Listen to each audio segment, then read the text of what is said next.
mildly intelligent conversation. My name is Jeremy Snyder. That's some fucked up shit, Eric. I'm Eric Bonde. Oh my God! God, I know. This is some weird shit. That's just crazy. Hey everyone, welcome to Mic Drop, Mildly Intelligent Conversations. I'm Eric Bonde. And I am Jeremy Snyder. Today we are going to talk about the JFK assassination and the fact that there are a ton of conspiracies surrounding the JFK assassination. So we're going to go over a couple of them and let you know what our thoughts are. So let's start with the assassination itself. John F. Kennedy, the 35th President of the United States, was assassinated on November 22nd, 1963. At about 12:30 p.m. Central Standard Time in Dallas, Texas, while riding in a presidential motorcade through Daley Plaza, Kennedy was riding with his wife Jacqueline, Texas Governor John Connally, and Connally's wife. Just about noon or so, after a last-minute reroute, JFK's limousine was driving over right around 10 miles per hour, and he was unguarded. Not necessarily completely unguarded. They actually had guards stand down just before they turned the corner. So, just as they turned the corner, shots were fired, striking JFK and other passengers in the vehicle before ultimately hitting him with a fatal shot to the head. It is still to this day the most horrific moment in presidential history. He was fatally shot by Lee Harvey Oswald, fired from a nearby building. Governor Connally was seriously wounded as well. The motorcade rushed to Parkland Memorial Hospital, where President Kennedy was announced dead about 30 minutes after the shooting. One of the things that this doesn't have to do with anything with conspiracy, but it has a little to do with that.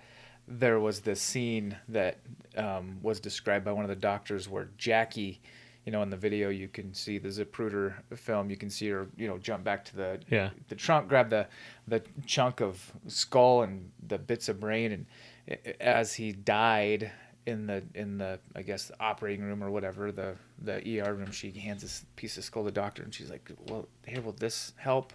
Like, will this do any good?" Oh, yeah. It's like, oh. She was freaking... That must have been horrible, dude. That would have been a freaking insane thing to witness. Yeah, I mean, even just... Well, we did. Everybody did. Like, when that film came out, like, the whole world saw that. And so... we'll get into this a little bit later, but, like, the statistics of how many people actually believe that, like, 70-80% of the population believe that there was a conspiracy surrounding his assassination. So we'll get into that in a little bit so that you know when you can make up your mind. And those are all the people that can think for themselves. Yeah. Gosh, even the brainwash people think there's a conspiracy just because of the fact that video's out there. Everybody can see it, and they know that based off of the video alone, there had to have been more than one shooter. It's just how it is. And in fact, I hate jumping ahead, but we'll get to that because the most recent investigation that was done, actually, they admit that there was more than one shooter. But we'll get into that. So shortly, actually, if you want to go next, you can, bro. So Oswald was arrested by the Dallas Police Department 70 minutes after the initial shooting. Oswald was charged under Texas state law with the murder of Kennedy as well as that of Dallas policeman J.D. Tippit, who had been fatally shot a short time after the assassination at 11:21 a.m. November 24th, 1963, as live television cameras were covering his transfer from the city jail to the county jail. Oswald was fatally shot in the basement of the Dallas police headquarters by Dallas nightclub owner Jack Ruby, and who was also, a known mobster or gangster. Oswald was taken to Parkland Memorial Hospital, where he had died. Then there were a number of reasons why Jack Ruby decided to kill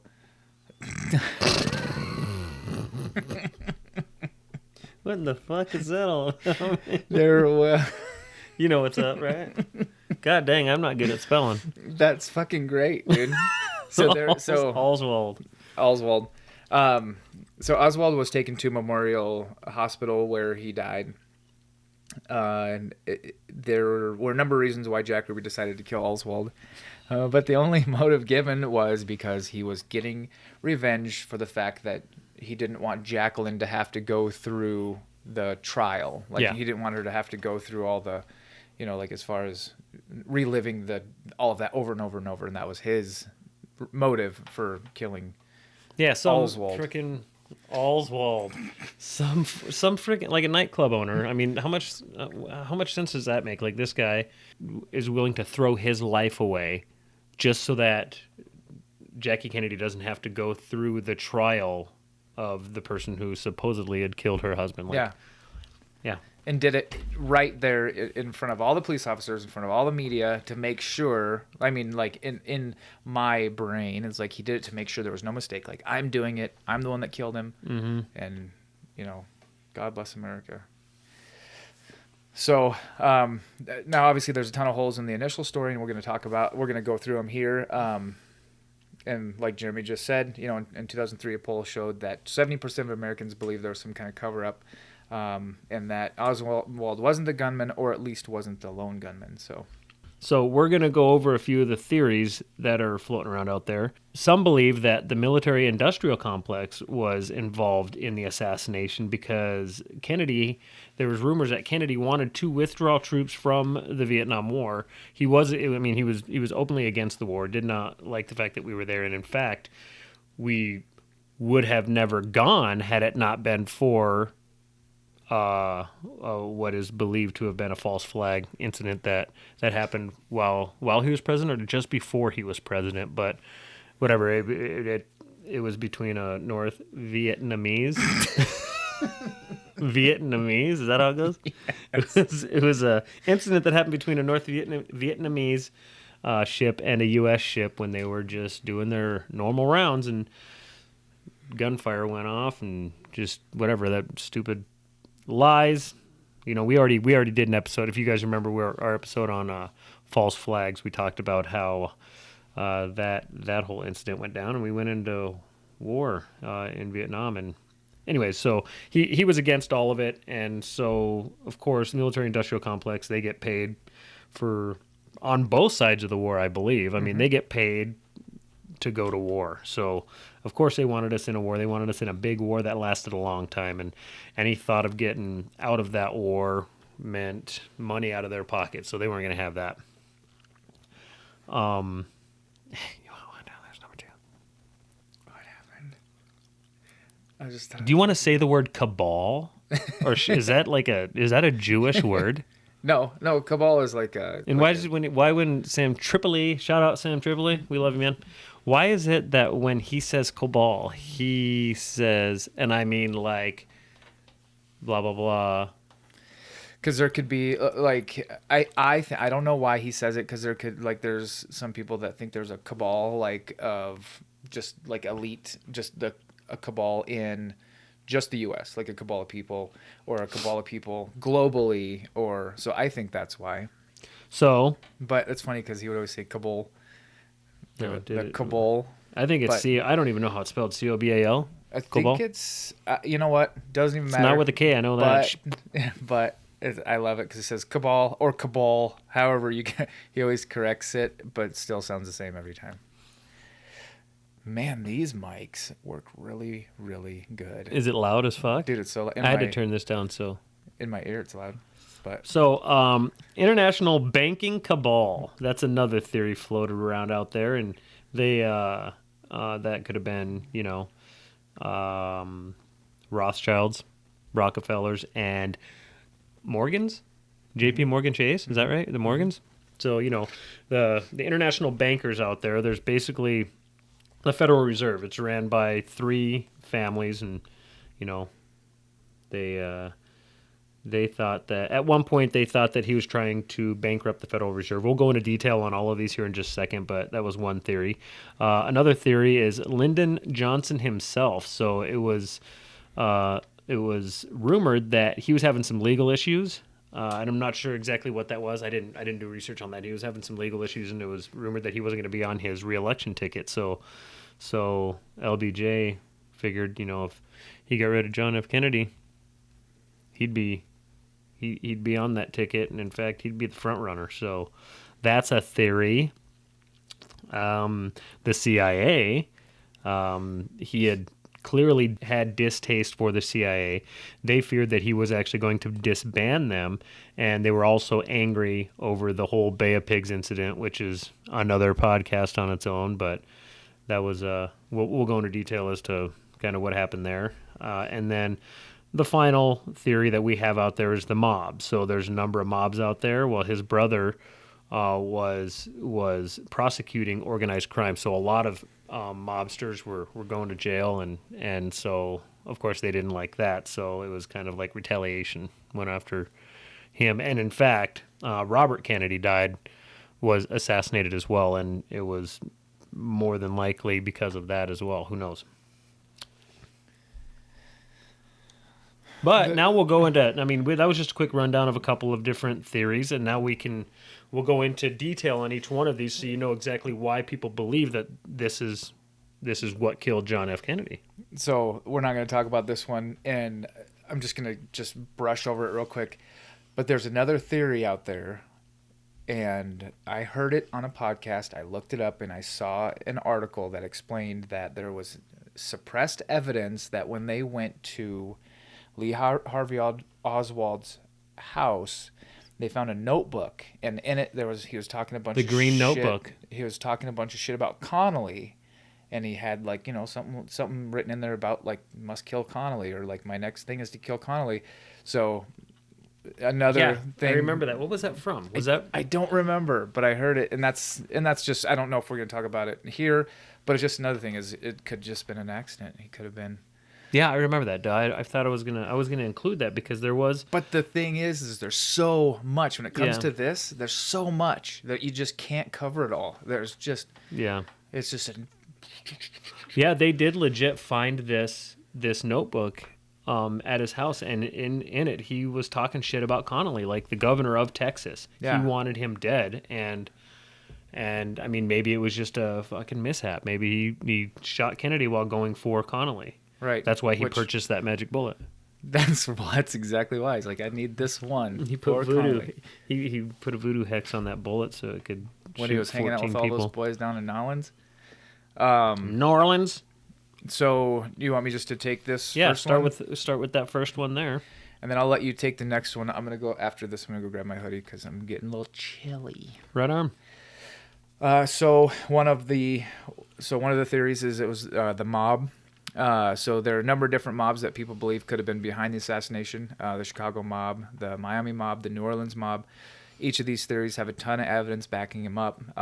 We could go into detail on each one of these, but they could each be a full episode on their own.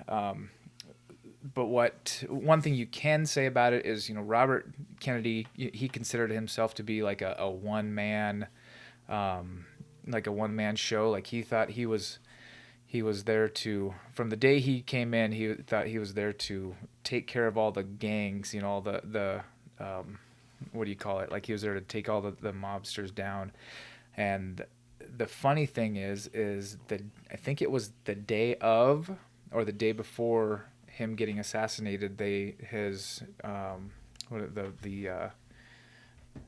anti-mob task force or his mob task force met, and that was the very last time they ever met was after Kennedy was shot. But as far as it worked. Yeah, and Jack, the Kennedy Sr., he actually used some of his mob ties, some of his mob friends to help rig the Chicago election to get John F. Kennedy elected.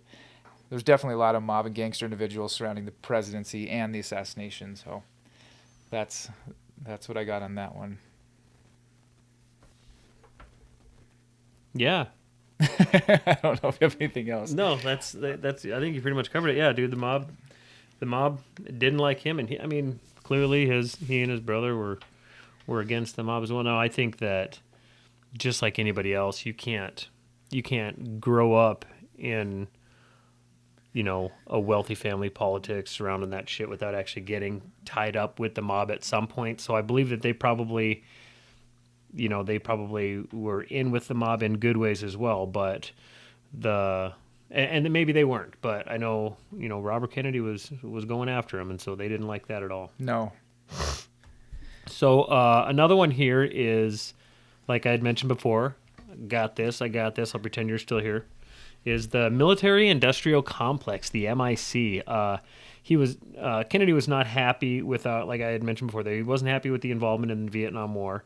Word was getting around that Kennedy wanted to pull troops out of Vietnam. The MIC, being who they are, wanted the troops there. The more that we are at war, the more money they get. That's just a fact. If you remember our episode, again, like I was telling you, we talked about the false flags. There was what's I can't remember the name of it, but you remember us. We talked about the Vietnam War. We had our ship, and they claimed to have been attacked by a North Vietnamese ship, and they didn't, but it gave us an excuse to fire back and in turn go back and forth until ultimately we were stuck going to war in Vietnam. So anyways, yeah, I think John F. Kennedy knew that the reasoning for getting involved in the Vietnam War was a hoax. So he knew better, and he wanted out, man. I don't know. I wonder where the fuck we are. I don't know where the fuck we are. I wonder. It makes me wonder if it's it's crazy to think about politics, like what it looked like back then. Because now it's all like, was he? You can look at it. I personally believe you can look at any of our leaders now, no matter like whoever it is, and they're just puppets. They're just placeholders. Do you think, like Kennedy, he just didn't seem like he was a puppet? Like, you know what I'm saying? Like, no, but maybe he was. I don't know. He probably. I mean, he could have been one of the best presidents we ever had in history, just by his track record, by the way he was acting, the things that he was planning on doing. There's a good.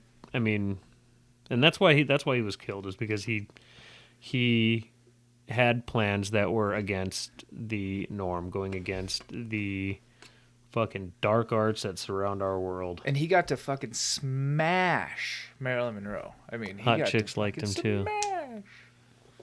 Jackie was a looker. She's all right. Yeah. She had that fucking hair I didn't like. Just joking. LBJ me. You want me to take LBJ and you take CIA? Sure.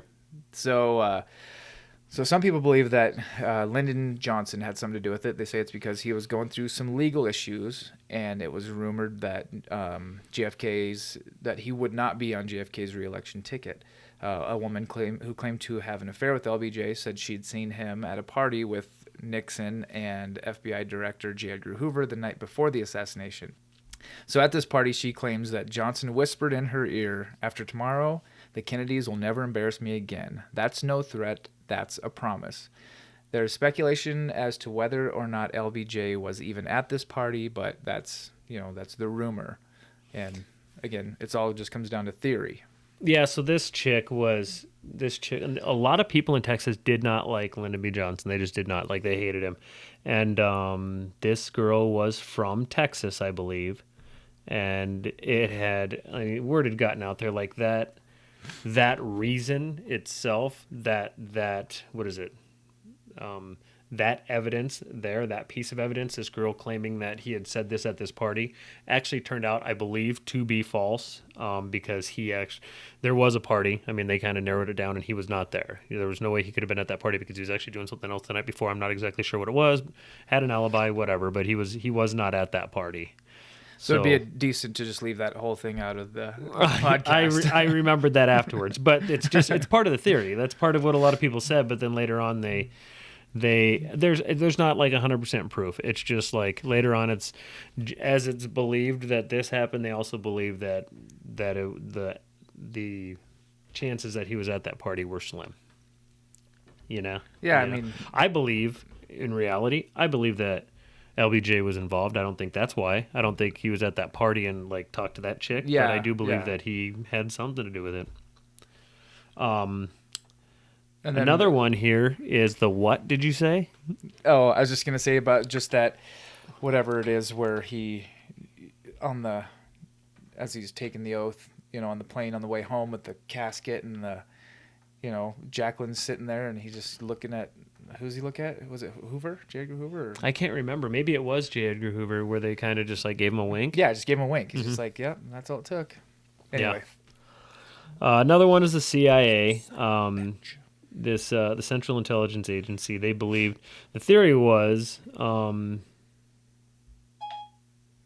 What the fuck is that? He said theory, not Siri. Get out of here, Siri. Jeez, I should have shut my phone off. So, another one would be the CIA. A lot of people believe that the Central Intelligence Agency had JFK assassinated.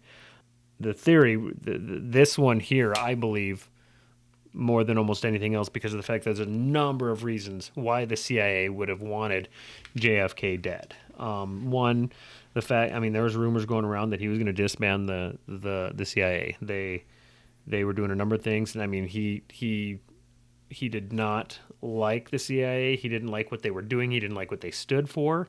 He was just completely at odds with them.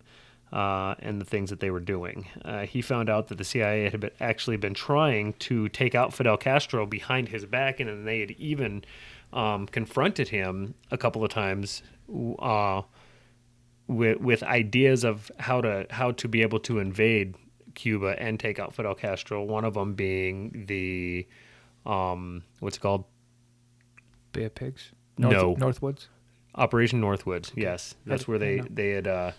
Came up with a bunch of different ideas as to how to be able to invade Cuba and take out Castro, and they consisted of actually carrying out attacks on us, on Americans, and blaming it on Cuba so that we could go to war with them. And it's that itself is just fucking nuts. Sounds like 9/11, and it actually sounds a lot like what our government does. And so anyways, yeah, so he didn't like any of that. Every single time they came to him with one of these ideas, he shot it down immediately. They were probably getting frustrated, and I believe that's probably what... I strongly believe the CIA, and, well, it's weird. I'll get to it a little bit later. I believe a lot of it, but the Bay of Pigs was another incident that happened, and it was just a complete flop. I don't know exactly what happened in the details of the Bay of Pigs, but I do know that the head of the CIA at the time, Alan Dulles, actually got fired by John F. Kennedy. And then later, after the assassination, LBJ actually put this guy, had him involved in the investigation. So... yeah, it blows my frickin' mind that he could let somebody who clearly had a motive of his own to be a part of the investigation. Obviously, the commission later came to the conclusion that Lee Harvey Oswald acted alone, and Jack Ruby killed Oswald out of revenge and also acted alone. So yeah, CIA headed by Alan Dulles, and when he got fired, he got fired by Kennedy himself, and then later was one of the main people in charge in investigating his assassination, which is just odd, man. Yeah. I don't get it. that like genuinely makes zero sense. Mm-hmm. Do you want me to go, or do you want to take this next one? The dark arts, baby, get into it. The dark arts. How many times? So the next one is the dark arts, the international bankers / Rothschilds. So there were rumors that Kennedy was going to kill the Federal Reserve, or at least hinder it to the point where the global elite would lose a fortune. He would do this by issuing an executive order 11110, which would transfer power from the Federal Reserve to the United States Department of Treasury by replacing Federal Reserve notes with silver certificates. I don't know what that means. Like those specific certificates were backed by this amount of silver. Whereas before, where money was backed by gold, So essentially, if you run out of gold, you run out of money. right? So the Federal Reserve itself, by having complete power, can print as much money as they want, Yeah, or regardless of how much gold and silver is back there. right, or if you run out of gold, then that dollar that you have, since you can't print any more money, that dollar's now worth $50. Well, that's right. I kind of remember how the whole Federal Reserve works. They can also, regardless of how much money, gold, or silver they actually have, they can loan it out multiple times too. So Yeah. they have $10, they can loan that $10 to 5 different people. Fucking And then when they start paying that back, the money that they get from them, they can loan that money out to 5 other people. The money's endless and the interest is infinite. and it's usury, and it's fucking against everything that God is for. So I'll just kind of back up just a little bit. Yeah, sorry. No, that's right. So he did put this. I just want to real quick. I'll just read this and tell me what this means. He did put this executive order in place, and it was later found out that I didn't exactly do that. Let me look at this real quick, huh? So Right after silver certificates, he did put this executive order in place, and it was later found out that I didn't exactly do that. he didn't. That it didn't exactly do okay. that. Okay, that's just I didn't know what. Yeah, the executive order is actually still in place today, and in fact, if that executive order was designed to take out the Fed, like it would have a long time ago, but it hasn't. So with that being said, there's really no telling what exactly that order did do. So the federal evil, that's right. So the Federal Reserve is still going strong, and it is an evil, despicable group. Even the name itself is deceiving, so it might come as a shock to discover that it's not an agency of the U.S. government. The name Federal Reserve Bank was designed to deceive, and it still does. It is not federal, nor is it owned by the government. It's privately owned by the world's wealthiest people. 3 families, the Rothschilds, Rockefellers, and Morgans. Anyways, the Federal Reserve is an episode all to itself. There's a lot of dark shit that goes on there. There is. Yeah, it was so natural. That fucking seemed legit, dude. Yeah, I do. So, shortly after the assassination of John F. Kennedy, there was an investigation that took place. It was called the Warren Commission and headed by a number of JFK critics, believe it or not. These are people who were at odds with John F. Kennedy, yet for some reason they decided to put these guys in charge of the investigation. One was, like I mentioned earlier, the former head of the CIA, Alan Dulles. Was that his name? Mm-hmm. Gosh dang it! Yeah, the former head of the CIA, Alan Dulles, who was fired by JFK. The Warren Commission was established by Lyndon B. Johnson through Executive Order 11130 on November 29th, 1963, to investigate the assassination of the president. Whatever. So yeah, Lyndon Johnson put together the fucking I'm confused as shit, man. I should have read through this before proofread it, because it seems as though I was typing all this shit out while running full speed. And that George Carlin said it best. That doesn't work at all, man. So anyways, LBJ put together the Warren Commission with a bunch of people who did not like John F. Kennedy. They did their own investigation. I believe it was behind closed doors while they were fucking playing poker, but... Yeah, probably. Yeah, I mean, I don't think they did anything. But anyways, there was a 888-page final report that was presented to President Johnson on September 24th, 1964, and made public 3 days later. It concluded that President Kennedy was assassinated by Lee Harvey Oswald, and that Oswald acted entirely alone. It also concluded that Jack Ruby acted alone when he killed Oswald 2 days later. The commission's findings have proven controversial, definitely controversial. Nobody seems to believe anything that's in that shitty report, me being one of them. And so we'll get into that. So a couple of the people that were involved in this, we're going to kind of go into detail of who they were and how bad of a selection they were. There were some good people involved. I think one... And we'll get into this guy. A single person. Yeah, I think there was probably one single person who had good intentions going into this, and then you'll see what happens here. But as we talked about before, Alan Dulles, he was the former head of the CIA. John F. Kennedy fired him. This guy also was one of the people who headed up MK Ultra, the mind control program back in the day, and also was involved and headed the Bay of Pigs invasion, which ultimately led to his dismissal. It's crazy because all that just seems just entirely messed up. Like, it's just, there's no really, I don't know, I'm sure there's words to use, but it's like he was like also knew George Bush, like was friends with George Bush. It's just these fucking guys, all like every time any of them, George Bush Sr. yeah, they pop up, just gross, man. Yeah. Tell us about this next gentleman here. This is a guy I think was a good dude, but whatever. So Thomas Hale Boggs is the next individual. Boggs had doubts that JFK and J.D. Tippit had been killed by Oswald. It's rumored that he had believed Jack Ruby was part of a conspiracy. According to Bernard Fensterwald, good job. Almost from the beginning, Congressman Boggs had been suspicious over the FBI and CIA's reluctance to provide hard information when the commission's probe turned to certain areas, such as allegations that Oswald may have been an undercover operative of some sort. When the commission sought to disprove the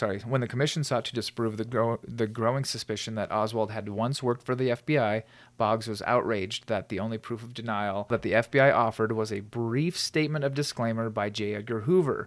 It was Hale Boggs who drew an admission from Alan Dulles that the CIA's record of employing someone like Oswald might have been so heavily coded that the verification of his service would be almost impossible for outside investigators to establish. So it's been claimed by John Judge that when Alan Dulles was asked by Hale Boggs about releasing the evidence, he replied, "Go ahead and print it. Nobody will read it anyway." Now, according to one of his friends, Hale felt very, very torn during his work, and that's on the commission. He wished that he'd never been on it and wished he'd never signed the actual report. Another former aide argued that Hale always returned to the one thing: Hoover lied his eyes out to the commission on Oswald, on Ruby, on their friends, the bullets, the gun. I mean, the list goes on and on. Thomas Hale Boggs disappeared while on a campaign flight from Anchorage to Juneau, Alaska on the 16th of October, 1972. That is just a crazy coincidence. Yeah, that happened a lot. He wasn't happy with the way it was going. He thought that, he was looking at the evidence, and he's just like, none of this shit makes sense. And instead of just sitting back and saying whatever, he was open about it. He was vocal about it. He was telling people that he didn't like the shit that he was seeing, and he believed that Lee Harvey Oswald was basically an agent of the CIA, working for the CIA when he was doing this. When he was, when the assassination happened, he thought he was an agent. He believed he was an agent of the CIA, and that, he didn't necessarily go out and say, hey, the CIA had John F. Kennedy killed. He was just saying, I believe that this guy was working for the CIA. He saw evidence that didn't necessarily say he did, but like led him to believe that he did. And so when he brought it up, Alan Dulles was telling him, there's no way they would, if this was true, there's no way they're going to tell you that this was true. They're going to keep that. They'll take it to the grave. They're never going to tell you that they had the guy who assassinated the president of the United States working for them. So anyways, he was vocal about it, hated it. He actually signed the commission, the final report when it came out. He signed it saying that he agreed with it, but it bugged him bad. Like, he did not. It's quoted him saying he wished he had never been on it and he'd wished he'd never signed it. Yeah. There's an actual quote here. Yeah, but And who knows how fucking accurate that is. But then he died. Yeah, dude. Fucking died. He's still alive. Just disappeared. Like fucking Carol fucking Baskin's husband. Fuck yeah, dude. Tiger boy. Tiger bomb. We'll date this. Right now. Now you'll know when this podcast first came out. Yeah, there we go. Fuck. Tiger King. Tiger King exclusive.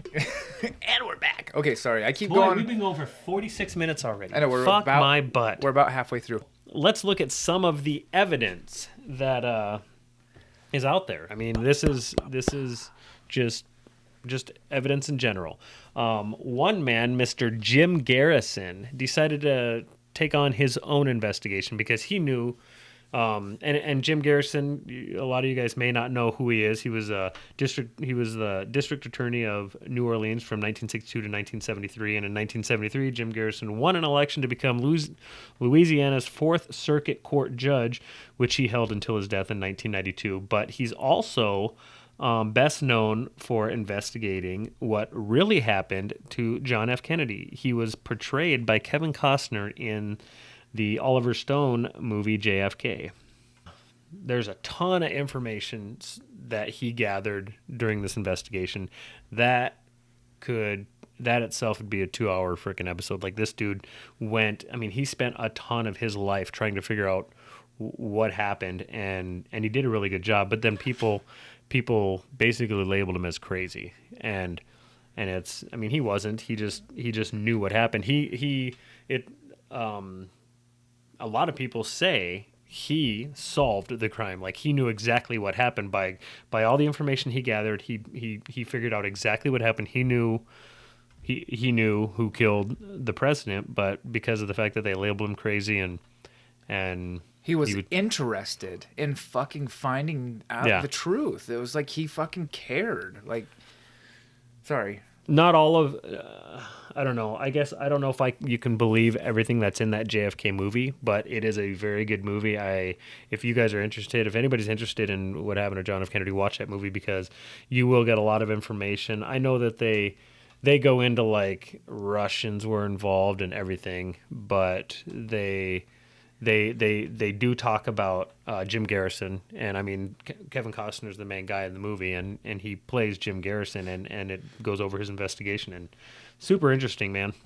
It really is. So this is hopefully the last time I'll go. This is me. Just Jeremy and I, if me and you figure something out, right? If we figured it out, we did our own investigating on whatever it was, anything, just any kind of crime, and it went against the public view or the public or whatever. If it went against what CID said, then we could be labeled crazy, and then whatever. Okay, we could be labeled, what conspiracy theorists. I don't care. I think it's important to really focus on this guy was. He was an attorney, he was the district attorney, and he was a fucking judge. I mean, this wasn't just a dude. Like, this guy had a lot to lose. I don't know. I think the thing that struck me the most about Jim Garrison is that he wasn't just some crackpot conspiracy theorist, quote unquote. Like he was a man of, like, he had a lot of intellect and shit. So anyway, he knew how to investigate, and he decided to and maybe he just ran across some shit and started investigating a little bit and then realized, holy shit. Or maybe he was like every other freaking American, saw the Zapruder film and said, that doesn't make any sense, and decided to look into it himself and just found more and more shit until he solved it. And then at that point they're like, this guy's crazy, don't listen to a word he says. So there were a ton of people. A lot of people don't know this. There were 60 or so different witnesses that claimed that there was 4 or more shots coming from 2 or more directions that day, and this is all a part of Jim Garrison's investigation. But there were also 7 up to, I believe, about 78 witnesses, and not just witnesses or people involved in the investigation of the assassination or involved in the assassination itself that ended up coming up missing or dead, and a lot of people believe it's because of this investigation. So we're just going to give you a couple of people. I've got a couple of different examples. Not examples. These aren't examples. These are legit motherfuckers that died. But their story is pretty fucking interesting, and how they died is also pretty interesting. So, do you want me to start, or do you want to? Go ahead. Sam, Go ahead. You cover the ones that you want to, and just tell me to take the next one when because I know some of these are. I really want to do this one, and then I really want you to do the one right after, and then the one after that I really want to do again. Okay, good. Sweet. Sam Giancana. Giancana, yeah. So it's capital Giancana. Just so you guys know.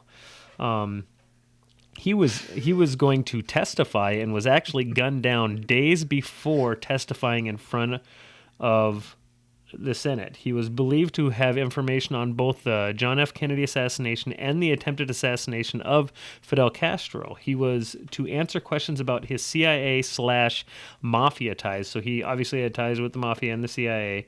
He was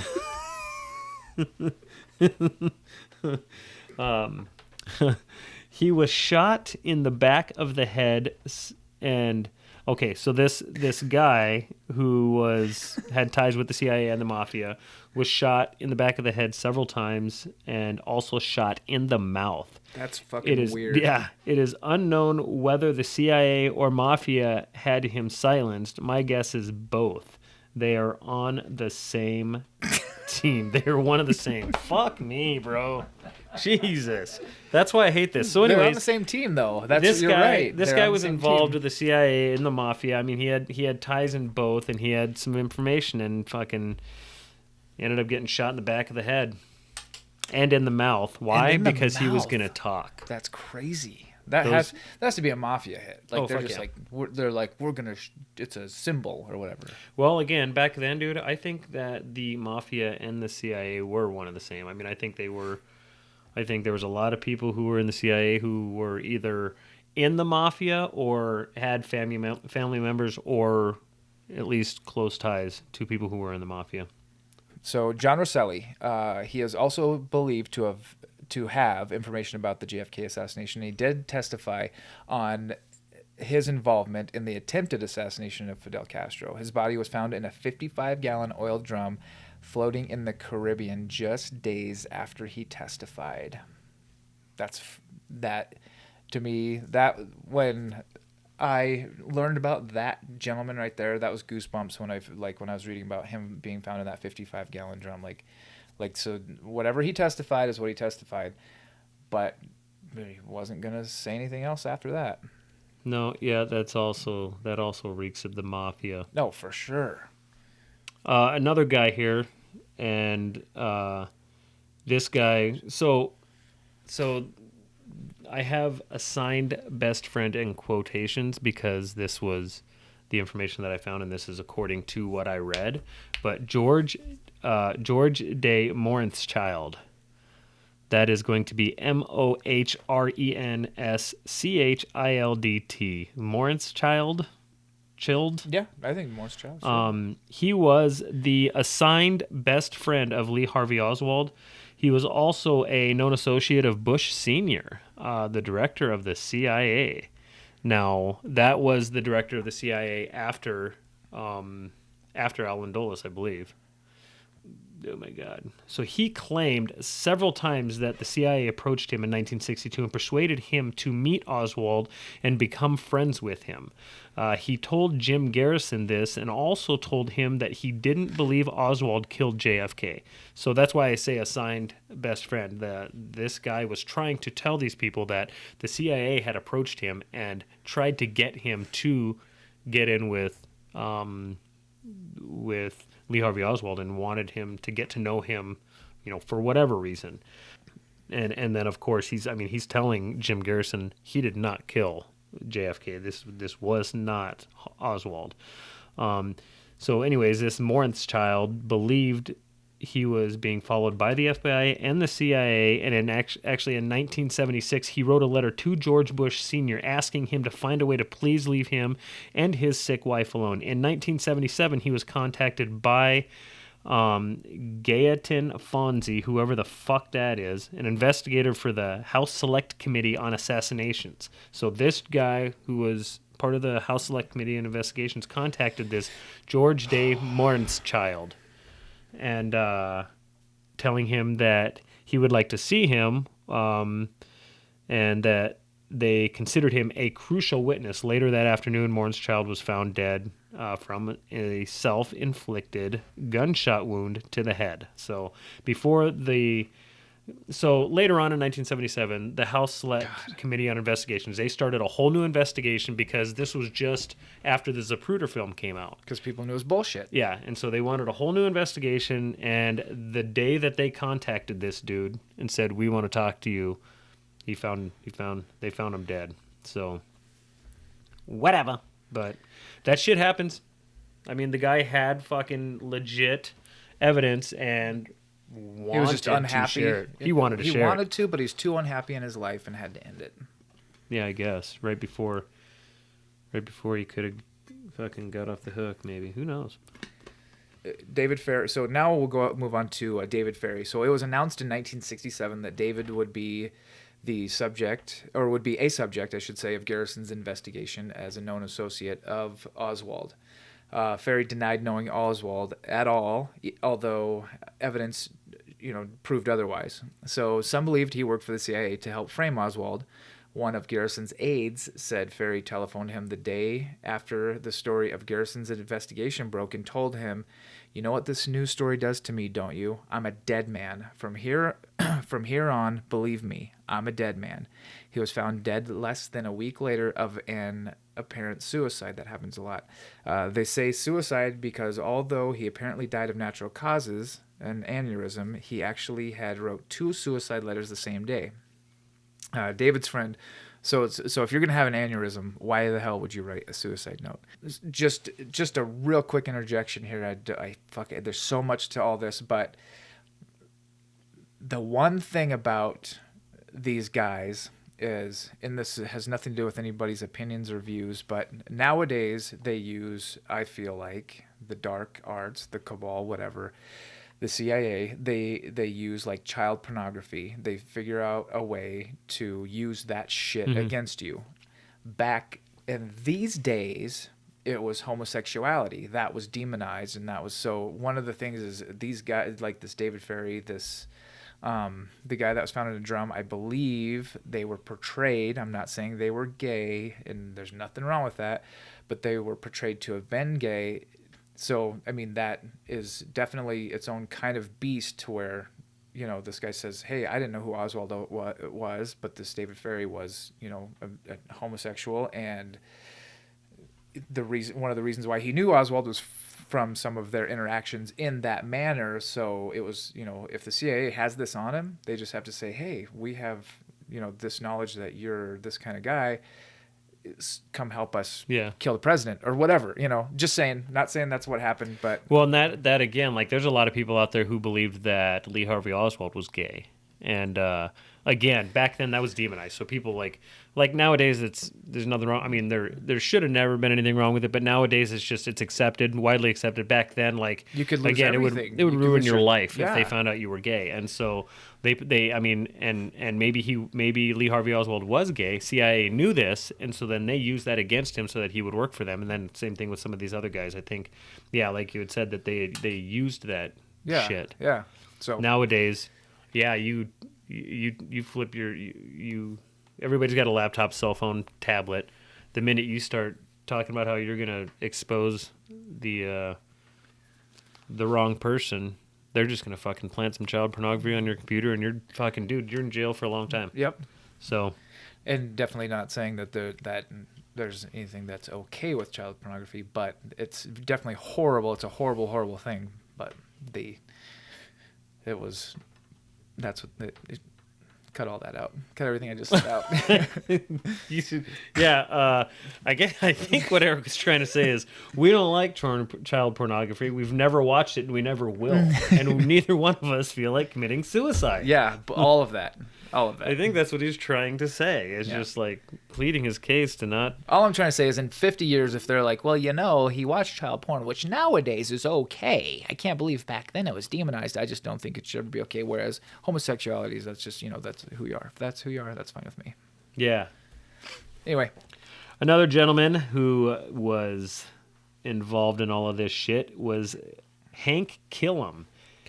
Hank Killam, Killam. I keep giving you the spelling so that you can look these people up on your own, and please, I encourage that you, if anybody has any questions or if you want to learn more about what we're talking about here, do the research on your own, man. This shit is very interesting, and there's a lot of information out there.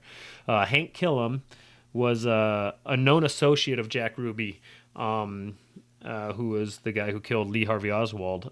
Many people actually who knew Hank said he had either seen or knew something that happened with all of this shit. Like, he had information because of the way he acted. I mean, he probably talked about it to all his friends, and at parties he's like, dude, man, I know Jack Ruby, fucking, this is what he told me. So a lot of people believed he had some information and some good information. And who knows? I mean, if he did have any information or not. What we do know is Hank did tell his brother, "I'm a dead man." For some reason. I mean, he must have found out that somebody knew he knew some shit, and they probably approached him and said, "You need to shut the fuck up, or you're a dead man." And anyways, after he had approached his brother and said this shit that most people don't normally have that type of conversation with their family unless they are legitimately scared, but 2 days later he was found dead inside of a department store. His throat had been slashed and he was thrown through the department store window. His death was ruled a suicide. Well, yeah, I mean, that's how That I'm makes gonna kill sense. myself. I'm bleeding out, holding my throat, running through the window. Fuck you, Kmart. Sorry if anybody hears it. I'm not lying. I'm not lying. There have been times that I was in Walmart, and I have wanted to do that. I believe you. Oh, man. This one's actually pretty interesting, and it's Cups in it. That's how you say her name. So Karen Kupcinet was an American stage actress, and that's Kupcinet. Kupcinet. Okay, so Karen Kupcinet, an American stage actress and the daughter of a well-known columnist, called her father hysterically a week before her death and told him that somebody is going to try and kill JFK in Dallas. There was a report by telephone operators that a woman calling from the vicinity of Karen's house demanded to speak to the FBI because someone was going to kill JFK in Dallas, and later she was found strangled. Yeah. So, and I remember that this lady was super paranoid. Like, she had like she had been telling people like, hey, some weird shit's going on, and she even placed a call, and so back then they couldn't locate it as well, but the operators, I mean, once they investigated and said, hey, where did this call come from? Well, it was in the neighborhood of her house. So the person who called, unidentified person who called and said the same shit she was saying to her dad, I believe, is that what it said? Yeah. Was in the same neighborhood as this girl, so they assume it's the same person. Well, she was found at her house, strangled. So before she could say anything to anybody who was of importance, she was killed. And it was ruled as suicide. Of course it was, man. No, she strangled just joking. herself, was it? I don't know. Another chick here, her name was Rose Sheramy. Jeremy Snyder. Jeremy Snyder. Rose was driving from Florida to Dallas with two men that said they were on their way to go kill the president. So she was hitchhiking. For some reason, they actually threw her from the moving vehicle, and later she had ended up in the hospital. Well, I mean, she ended up in the hospital because of that, but in the hospital, she was actually warning doctors and also a Louisiana state cop about the two men, and had told them that they were planning to assassinate the president in Dallas. And if that's not enough, she said she worked for a Dallas club owner named Jack Ruby. So yeah, she was. That's right. She was a stripper at Jack Ruby's strip club, bar, whatever it was, nightclub. Who was Jack Ruby again? The guy that killed Oswald. And in September of 1965, a motorist was driving down the road in Texas and found her lying in the highway, dead. So, was she thrown from a moving vehicle again? I don't know, but either way, she had some information and was silenced. God. That's a lot of people who. There's others too. Though I just got some examples there. But okay, so that's how many examples is that of people that said they knew something, Yeah. whatever it was, that died, that ended up dead. That's this is only 4, 5, or 6 examples of what, 8 examples, 9? How many? It doesn't matter. Of the 78 people who ended up dead or missing that were involved in this investigation or assassination or knew somebody. Wouldn't that suck to just try, like, want to be cool? Like, you're just trying to be like, hey, man, I know what's going on. I got some inside info. And then you just get killed even though you didn't know shit. Yeah, or you fucking open up your laptop and there's a baby dick right there. And you're like, I didn't want to look at this. And then you go to jail. That's, yeah. Where you later... I know nothing. Yes. Dang it. So... yeah, that's some crazy shit, people. I did want to talk about some stuff here. Now, here's some information that, back then when John F. Kennedy was assassinated, it's believed that is about the time that the media, well, this is back around the times of Operation Mockingbird, where the CIA actually infiltrated, and it's known that the CIA did infiltrate the media and had started manipulating the stories that were put out. This is a fact. You can look it up. This shit's legit. Like, the CIA actually admitted to Congress that they had, at times, created some of the stories that were released. I mean, it's a fact. But yes, so around that time is about the time that the news media started being manipulated, and you couldn't necessarily believe everything that you had seen on the news. Now, of course, we didn't start figuring that shit out until recently, but... Look up Don Boning from South Dakota, a former CIA operative that inserted false information into the Miami Herald about the JFK. He did? I found that out today. I don't know who that is, and I don't want to talk about him ever again. We'll have to edit that. He's friends with George. George? The magazine. So just to kind of show you how the news media nowadays, at least within the last few decades, have been able to manipulate events and different stories out there. We're going to give you a few examples of some pretty famous murders and crimes and investigations that were out there, and how the media decided they wanted to cover them. The information below, by the way, the information below. Below me. This information, just so you guys know, I got from... I love it. This information, just so you guys know, I got this from a guy named John Barber. You probably don't know who that is, but I encourage you to go to Amazon Prime and check out the documentary, The American Media and the Second Assassination of John F. Kennedy. It's by John Barber. It's freaking awesome. It is. And John Barber had one of the greatest shows on television. Yeah, this guy, he loves himself, and he loves this. He loves what he's done. I'll tell you that. But this guy also knew Jim Garrison very well, and in fact sat down with Jim Garrison, and Jim basically spilled his guts to John Barber, and so that's why John Barber made this documentary just about the findings of Jim Garrison and everything that happened in his investigation.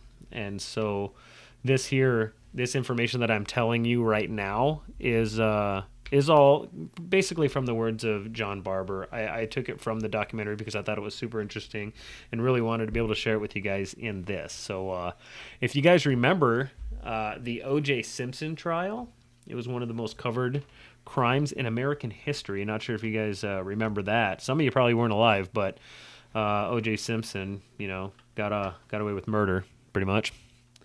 That's another episode. Stop it, Jeremy.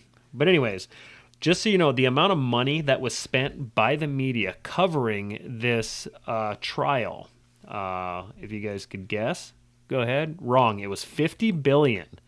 $50 billion that the media spent just covering the trial. That's it. That's how much money went into this. And in that whole time, how many witnesses came up missing or died? Zero. Not any at all. Once the investigation started. I think there was a witness at the moment of the crime, but that person died. That's so fucked up. So it's like one of those things is like, where were you the minute that you heard that Nicole Brown Simpson was dead? I don't remember. Because Not at all. Where were you the minute they read the verdict? I was at school. That is a perfect example. Everybody can probably tell you where they were when JFK was shot, right? That was alive then. Those people. But can they tell you where they were when the verdict was read, or when the Warren Commission was founded?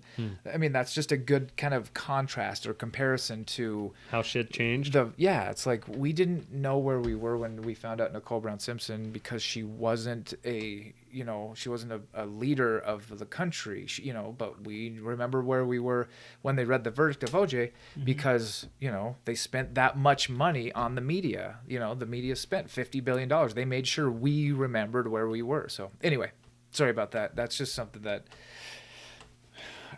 the reason why I bring it up is because I was in math class in Hot Springs High School. I remember when they read the verdict. It's crazy. I was in school also. So another one, the murder of John Benet Ramsey, known as America's most investigated unsolved murder. The media spent about $1.5 billion covering this investigation, and a whole bunch of zero people died during the investigation. Another thing that happened that a lot of people will remember was Bill Clinton being impeached and investigated, and for what? For lying under oath. Basically said that he didn't have sexual relations with that man, and his wife did not eat the young. Oh, shit. No, he didn't say that, but he wanted to. Anyways, so it cost the American taxpayers $7 million. The amount of money the media spent covering this was $69 million. 0 people died during this, which is extremely unusual for the Clintons, but apparently they didn't. So this is all you, baby. Let's talk about the investigation and how the media covered the Kennedy assassination. Yeah, so there's a pattern, like how much, the media's, they love covering these important crimes of, that mean a lot to the American people. So let's talk about JFK. $8,000 spent by our media investigating JFK's murder. And of course, what, NBC, CBS? No, not by who you think. It was Ramparts Magazine, Playboy Magazine, and the LA Free Press. Those are the only people who decided that they were going to report on the investigation. And I'm guessing this was they were reporting on what Jim Garrison was doing. They weren't reporting on what the Warren Commission was doing. I don't know. There just wasn't a whole lot of reporting on it whatsoever. They just didn't make it a big deal. Yeah. Go ahead. I'm sorry. Yeah. Well, no, you're right. They didn't. No other magazine or news outlets seemed to think that it was a big deal to try to figure out who killed the president, one of the most beloved presidents of the United States. So if you want to know how much money was spent by our government and our media trying to discredit any alternative investigation into JFK's assassination, about $18 billion. So the number, also coupling with that, the number of witnesses dying of mysterious deaths or randomly coming up missing is 78, like we had said earlier, according to the House Select Committee on Assassinations. They could have left it alone, but instead they did everything they could to hide the truth from you. Almost 4 million soldiers and innocent civilians have died from useless war since his assassination. These are wars he did not and would not have ever allowed to happen. So what have these fake wars cost the American taxpayer? $5 trillion and counting, roughly. How many reporters became famous about lying about what happened? Several, but none more important than, at the time, a fairly unknown reporter named Dan Rather. He was the first to report the content seen on the Zapruder film. So Dan looked genuinely and completely terrified while reporting a complete lie of what he saw in the film, and he was obviously told what to say to the American people and promised the world. Yeah, of course. Like the dude, he's just a regular reporter. And I mean, look at him now. He's like one of the most famous reporters in history and journalist, whatever you want to call him. But if you watch that day that he's sitting there and he's talking about the contents of what he saw on the Zapruder film, he'll say, he even says, he's like, you saw his head move violently forward after he was shot, and it's like, no, the complete opposite happened. Like right after he's shot in the head, he jumps backwards and to the left, like they say in the JFK movie. But yeah, his head goes backwards and he actually falls back into the seat. I mean, he probably would have flown out of the back of the frickin' the car had the seat not been there to frickin' stop him. And that's just physics, man. That's what happens. That's what a bullet does when you're shot. You move in the direction of where the bullet was going, therefore the opposite direction of where the bullet came from. Yeah. I compel anyone to dig into what Dan Rather was even doing down there at the time. He was in the train yard. I mean, he's even admitted he was in the train yard while that happened, which is just over on the other side of the grass, And he just so happened to be into Dallas, just visiting a friend, having lunch. So that's why he was even there. Wasn't even a news reporter at the time. He worked for ABC, but he was not a news reporter. Yeah, anytime people talk about, I mean, on the anniversary of his assassination, anytime like the news media brings it up, they make sure to just, I mean, they'll acknowledge the fact that it happened and they'll report on it like they should, but they also make sure to just beat that into you. Oswald was the only person to kill him, like he was lone gunman, but whatever. I'd like to hear, there's going to be, well, maybe not because we don't have a lot of people that listen to us, but if there were ever anyone that would want to say, well, what about all the times that Dan Rather and he's had those reports on proving it right, because they would go back and do these revisits and whatnot. And the one thing I would definitely have you is look up. There was one gentleman that they hired who was he was a sniper, legit. Like he could have done what they say Oswald did. If anybody could do it, this guy could do it. And he said over numerous attempts, he could not recreate those 3 shots with that rifle. In that short period of time. And hit his shots. And they basically, they didn't ever show his footage because he couldn't do it. So it was one of those things to where... It's like they actually had somebody trying to prove that, yeah, these shots could have been done in the short period of time that it happened. Guy couldn't do it, so like, all right, fuck it, let's not show anybody let's not show that. Yeah. That stuff's boring. We'll find other ways to prove that it happened. Fucking Dan Rather. So a couple things that... Dan Rather not. I'd rather not, man. Things that... There's some things that you'll not hear again, like that, like he was talking about there. That's some shit that the media is never going to report. You're never going to see that video. You're going to have to dig deep to actually find it because Google and YouTube and everything else is hiding that shit from you. Other things that you are not going to hear from the media are things like on July 18th, 1979, the U.S. State House of Representatives Select Committee on Assassinations, the HSCA, had actually concluded that Kennedy was assassinated as a result of a conspiracy and that evidence shows there was more than one gunman. They did believe that Oswald was involved, as I do, and I don't know what you believe, but yeah, they did believe that he was involved, but he did not work alone. The reason they knew that there was a second gunman is because one of the police officers that day had his his CB, his radio had been left on. The switch had actually been stuck on the on position, and so it was recording all of the audio that day, and so it picked up a minimum of 4 gunshots and could tell that they were coming from 2 different locations, and believed that there actually may have been up to 5 gunshots. Something else that you're not going to hear from the mainstream media is the fact that they never tell you about the 78 people who ended up dead during these previous investigations and shortly after the assassination. They'll never report on that shit. That shit that we're telling you because we want you to know, and we know that it's extremely important, but you'll never hear that on the news. Like, they're not going to say, oh, by the way, oddly enough, 78 different people either ended up missing or committed suicide or just died some weird deaths while they were investigating. Just odd, and I thought you guys should know. No, they're not going to tell you that because they don't want you to know that. Yeah, I feel like if Zapruder wasn't such a famous, like if that didn't take so much fire, like in that moment, like he probably would have ended up gone, you know. But he had, I don't know. Like I just feel like the few people that we do know that are witnesses, like they had so much attention around them that they couldn't off them or suicide them, you know. Yeah. So that's a lot of shit we went over, dude. What do you think? Like in this whole time, and I mean, I don't even think I've asked you, you know, while we're on our own time. Like, what do you think happened? What's your theory here? So I think it's important to note that I just want to kind of just double check something real quick. I think it's very important to note that conspiracy theory was born. The subject, the term conspiracy theory, That's conspiracy theorist came out of this because there was so much that they, you know,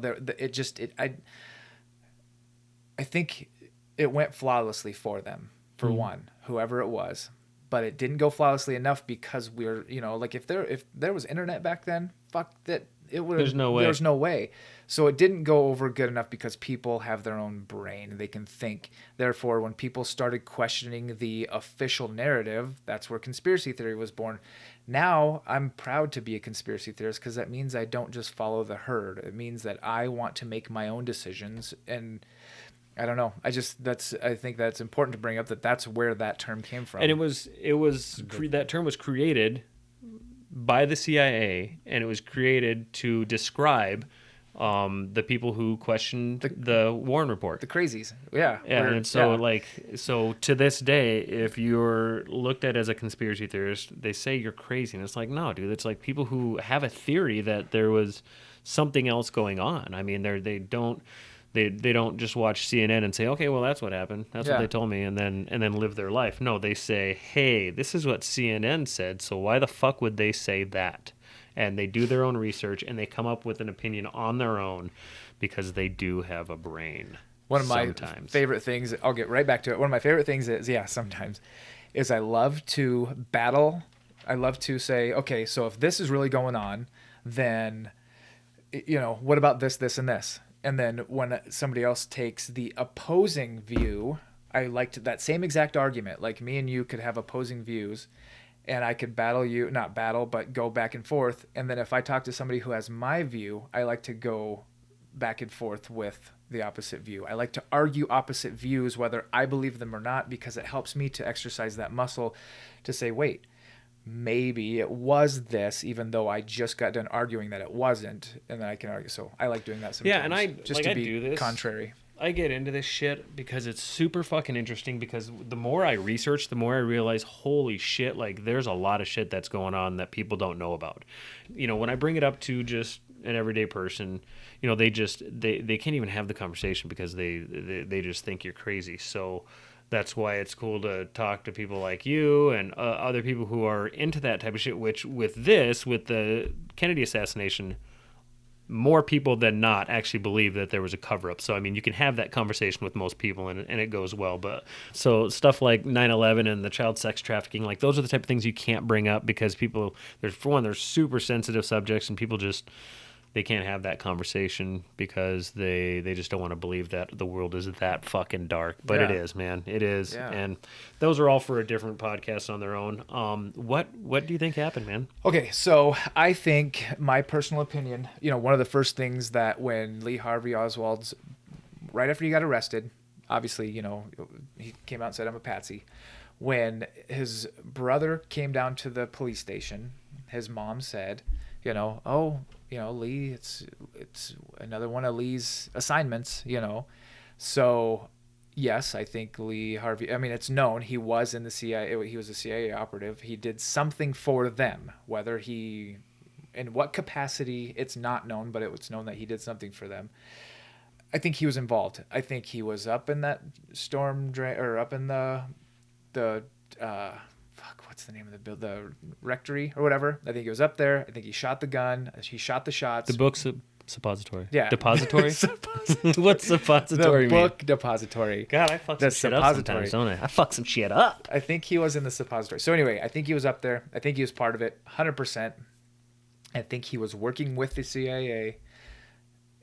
If today, right now, I were to leave the U.S., renounce my citizenship, go work with Al-Qaeda, and then come back, I would not be welcomed. I would not be welcomed here with open arms. But that essentially happened back in those days. He moved to Russia. He renounced his citizenship. He spoke fluent Russian. You know, and then he was part of the Communist Party. Became part of the Communist Party. They welcomed him back in open arms. The U.S. did. He brought a Russian wife. So it's like right there's conspiracy with just that. So anyway, I believe he did it. I believe there are multiple things that point to he was supposed to be caught. He ordered the gun out of a fucking magazine. So there was a huge paper trail of him ordering this shit gun that was good for nothing. It was a $10 gun. He could have walked down to the gun store, bought it, no record at all, but he ordered. I think there's so many things that point to he did do it, part of it, not all of it, but I think he was directly involved. I think he was involved with the CIA. Obviously, the CIA has its own agenda with everything. There are quite a few things we talked about that I don't think are it. But anyway, so I think Lee Harvey Oswald was part of it. I think there's so much pointing to it. What I think is I think he was up above. There was somebody on the grassy knoll, and there was somebody in a storm drain. And I think that's I don't know. That's what I can say right now because I'm kind of getting lost in my own thoughts in my own head. Yeah, I forgot about that. There's a theory out there where there was somebody in the storm drain, and that's actually the shot that hit him in the head, in the front of the head. And I mean, I couldn't find anything on it, so I just left it. Before you go into yours, because I'll ask you what you think, but I'm just gonna say another theory that's out there is that Oswald shot him, and then when the Secret Service guy was running and jumping onto the car, his gun went off and shot Kennedy also. Yeah. Like that was the kill shot, which is fucking crazy. I mean, that's not saying it's crazy if you believe it. I'm just saying that's another But theory. see, even with that, they would have just been okay with saying it was an accident. But, I mean, yeah, whatever. Yeah, that's just crazy. Just there's so many theories. There's so much to unpack with this whole thing. But so there's video evidence, like I was saying earlier. There's video evidence that you can find where people are walking behind the motorcade and I mean, or they're running, and then beside the car as well. And like people are like, hey, they're waving them off, like, hey, and the other guys are looking at them like, what the fuck are you talking about, like. Whatever, and then they just kind of throw their hands up and follow them back, and they basically lay off of the motorcade and let them go on without the full security detail that he was supposed to have, and so that there is just super fishy.